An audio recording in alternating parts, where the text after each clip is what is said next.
Pacemaker শুনি থাকে যে হাৰ্টৰ ভিতৰত যন্ত্ৰ ধপধপনিটো যেতিয়া কমি যায়, মূৰ ঘূৰাই পৰি যাওঁ লাগে, তেতিয়া লগায়। মই কৈ থাকোঁ কেনেকৈ লগাওঁ। আজি আপোনালোকক জীৱন্ত কেছ দেখাইছোঁ, য'ত কৰি আছোঁ আমি, দূৰৰ পৰা দেখাইছোঁ। আমাৰ ৰঙিয়াৰ মোৰ দাদা কৰুণা বড়ো দাদাৰ পেচমেকাৰ সংৰোপণৰ যিখিনি পাৰি দৃশ্য দেখাইছোঁ, সুকলমে হৈ গৈছে। আৰু আহক আমি চাওঁ কেনেকৈ কৰোঁ।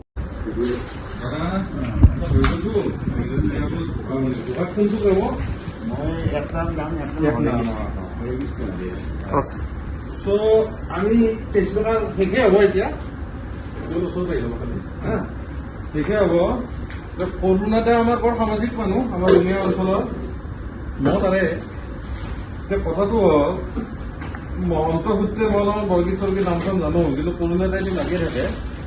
এতিয়া দাদা কি শুনাব আমাক, কওক। পেচমেকাৰ হয় মানে কওক। মই এক নাম শুনা। এক নাম ওচৰত নামটো লোৱা বাহিৰ পৰা যে গাঁও দাদা।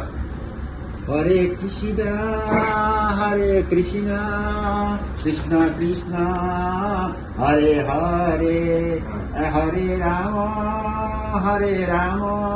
ৰাম ৰাম হৰে হৰে হৰে কৃষ্ণ কৃষ্ণ কৃষ্ণ হৰে হৰে হৰে ৰাম ৰাম ৰাম হৰে হৰে হরে কৃষ্ণ কৃষ্ণ কৃষ্ণ হরে হরে হরে রাম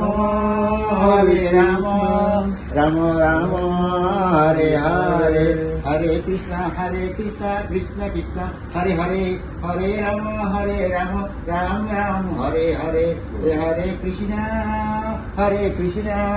কৃষ্ণ কৃষ্ণ হরে হরে হরে রাম রাম রাম হরে হরে হরে কৃষ্ণ কৃষ্ণ কৃষ্ণ হরে হরে হরে রাম রাম রাম হরে হরে। বঢ়িয়া দাদা, আপুনি যিমান ভাল, আপোনাৰ নামো ভাল, আৰু আপোনাৰ অন্তৰৰ পৰা যিটো গাইছে, আপোনাক সেইকাৰণে চবে সহায় কৰিছে যে 100জনক সহায় কৰিব, তাৰে কোনোবা এজন ওলাব যোনে আপোনাক সহায় কৰিব। গম পাইছে? আশা কৰিলে নাপায়, এনেই পায়। মানে ঈশ্বৰ প্ৰদত্ত বস্তু। ত' আমাৰ পেচমেকাৰ অলমষ্ট শেষ হ'ব, মেচিনটো সোমাম এতিয়া। এইবিলাক লিড দেখা পাইছে, তাত দুডাল সোমাই আছে হাৰ্টৰ ভিতৰত। আৰু আমি বেহুচ নকৰাকৈ কৰোঁ। দাদাই নাম গাই শুনালে আপোনালোকক। আজি ড্ৰেছিং কৰিলেও হ'ব, হৈ যাব। ড্ৰেছিং একদম পুৰা শুকাইছে, নৰ্মেল। এতিয়া কিবা দিগদাৰী পাই আছে নেকি? নাই ছাৰ, একো দিগদাৰ পোৱা নাই। আপোনাৰ ঠগৰ হাইটো নাম ৰাখে মাৰিছে ছাৰ। পেচমেকাৰ ভয় লগা বস্তু নেকি? ভয় লগা বস্তু নহয় ছাৰ। আগতে ভাবিছিলোঁ ভয় লগা বস্তু বুলি, যেতিয়া লগালোঁ তাৰপিছত হয়তো জীৱনটো বাচাৰ কাৰণে এনেকুৱা এটা অপাৰেশ্যন যিটোৱে জীৱনটো পুৰা বাচি যাব পাৰে। আৰু নলগালে বাচি থকাটো সম্ভৱ নহয়। যাক দৰকাৰ মনত ৰাখিব। ভয় কৰিব এইকাৰণে নালাগে, য'তে আপোনাৰ ভাল লাগিছে তাতে কৰিব। কিন্তু সেইটো বস্তু জীৱন বচোৱা অপাৰেশ্যন হয়। গতিকে আমাৰ কৰুণাদাই এটা আপোনালোকৰ ওচৰত এজন মানে আমি দেখাই দিলোঁ যে সঠিক সময়ত মানে ভয় নোহোৱাকৈ কামখিনি কৰিলে জীৱনটো বচাব পাৰে, হয়নে? গতিকে আমাৰ ৰঙিয়াৰ কৰুণাৰ থ্ৰুদি জৰিয়তে আমি গোটেই অসমবাসীলৈ হাৰ্টৰ শুভেচ্ছা জনালোঁ। ধন্যবাদ। লগতে ময়ো এটা কথা সোধোঁ বাৰু বড়ো ছাৰক। আমাৰ ছাৰৰ লগত এই অপাৰেশ্যনটোত আপুনি জড়িত হৈ আপোনাৰ অনুভৱ কেনেকুৱা ছাৰৰ প্ৰতি? মোৰ অনুভৱ খুবেই ভাল লাগিছে। ছাৰৰ নিচিনা মানে খোলাকৈ কথা পতা মই ডক্টৰ আজিলৈকে পোৱা নাই। মোৰ খুবেই ভাল লাগিছে ছাৰক। মই গোটেই মানুহকেইজনক দেখাইছোঁ। এই কৰুণাদাৰ লগত অহা গাঁৱৰ মানুহ, দাদাৰ নামটো পবিত্ৰ শৰ্মা, আপোনাৰ প্ৰদীপ শৰ্মা। এই দুজন মানুহৰ বোলে ভাল কাম কৰিলে মানে ঈশ্বৰে মানুহ পঠাই দিয়ে।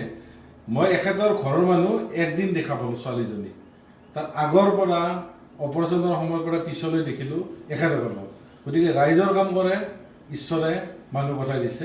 মই সিমানখিনি বুজি পাইছোঁ। গতিকে ময়ো সহায় কৰাৰ দায়িত্ব থাকে, যি পাৰে কৰিছোঁ। আপোনালোকৰ অনুভৱখিনি সংক্ষেপে কওক। নাই, অনুভৱ মানে সঁচাকৈ আমি ছাৰৰ নামটো শুনি আছিলোঁ, আমাৰ ওচৰৰে হয়, আৰু ছাৰক আমি আহি লগ পাই সঁচাকৈ বহুত ভাল লাগিছে। আৰু এনেকুৱা হয় কিবা কিবি ব্যস্ততা থাকিলে বোলে নাই এবাৰ ছাৰত যাম। ছাৰ অত্যন্ত এজন ভাল চিকিৎসকে নহয় আচলতে, ছাৰ এজন বৰ ৰসিক মানুহ। ছাৰৰ প্ৰতিটো কথাই বৰ ৰস লগা। আৰু ছাৰৰ ওচৰত আহিলে মই ভাবোঁ ছাৰৰ কথাত 50% পেচেণ্ট এনেই ভাল হৈ যাব, ইমান ৰসিক ছাৰ। গতিকে আপোনালোকেও যদি কিবা হাৰ্টৰ কিবা প্ৰব্লেম থাকে ছাৰৰ ওচৰত দেখাব পাৰে। আৰু খুব কম খৰচত ছাৰে আমাক কিন্তু আমাৰ অপাৰেশ্যনটো কৰি দিছে। তাৰ কাৰণে আমি বড়ো ছাৰৰ বন্ধু হিচাপে ছাৰক আকৌ এবাৰ থেংকছ দিছোঁ। বহুত কম খৰচত আমাক কৰি দিছে। মোৰ দায়িত্ব থাকে যে প্ৰতিজন ৰোগীকে ওচৰৰ বুলিয়েই নহয়, গোটেই অসমৰ মানুহে মোৰ আপোন। মই যিমান পাৰোঁ কম খৰচত যদি চেষ্টা কৰোঁ, কাৰণ অলপতো খৰচ থাকে, আৰু গতিকে যি পাৰিছোঁ মই কৰিছোঁ মোৰ ফালৰ পৰা। মাত্ৰ মোৰ উদ্দেশ্য থাকে আপোনাৰ হাঁহিটো চলি থাকক, ৰাইজৰ হাঁহি চলি থাকক, সুস্থ হৈ থাকক। ধন্যবাদ। মদাররে ফুল হেনো পূজা তোনে লাগে, মদাররে ফুল হেনো হবা হতনে লাগে, লাগে পিছে বহাগতে রং হানিবলে, লাগে পিছে আকাশতে ধুই জ্বলাবলে, কোনোবাই মোক হেনো মদাররে রিজালে, আমার দরে লোক হেনো কামে কাজে নে লাগে, লাগে পিছে সমাজতে রং হানিবলে, লাগে পিছে আকাশতে জুই জ্বলাবলে, মদাররে ফুল হেনো পূজা তোনে লাগে।